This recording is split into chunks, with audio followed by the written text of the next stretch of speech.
voz de mi querido compañero Ángel.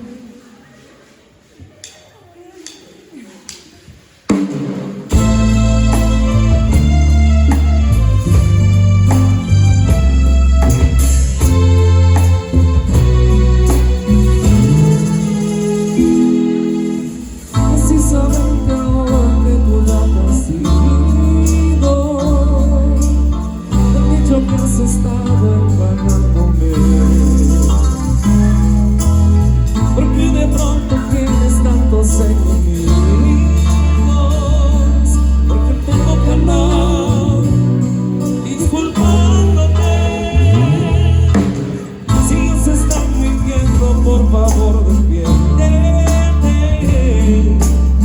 Yo sé que no lo harás, pues dicen la verdad. Es una pena, siempre seguirás volviéndome, y culpable o no, ¿qué le puedo hacer ya? Miénteme como siempre, por favor miénteme, necesito verte, convénceme.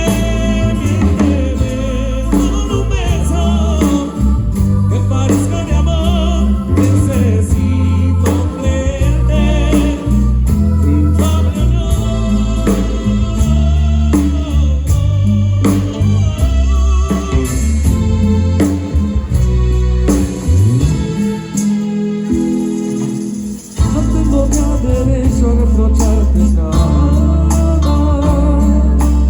pues nada queda ya de ti, de mí, de ayer.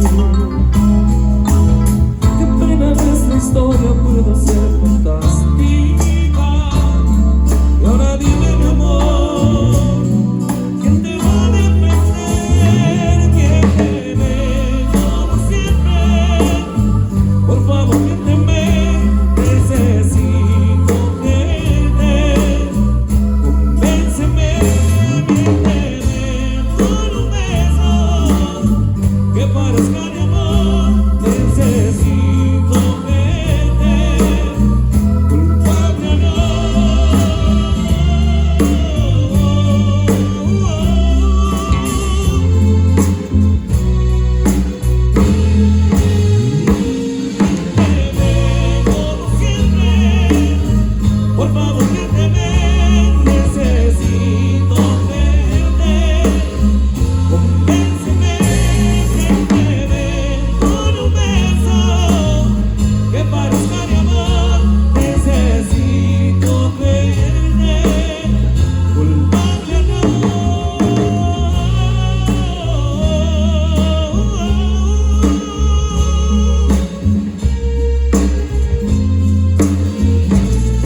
Hasta ahí el tema del señor Luis Miguel para todos ustedes, recordando unos bonitos temas.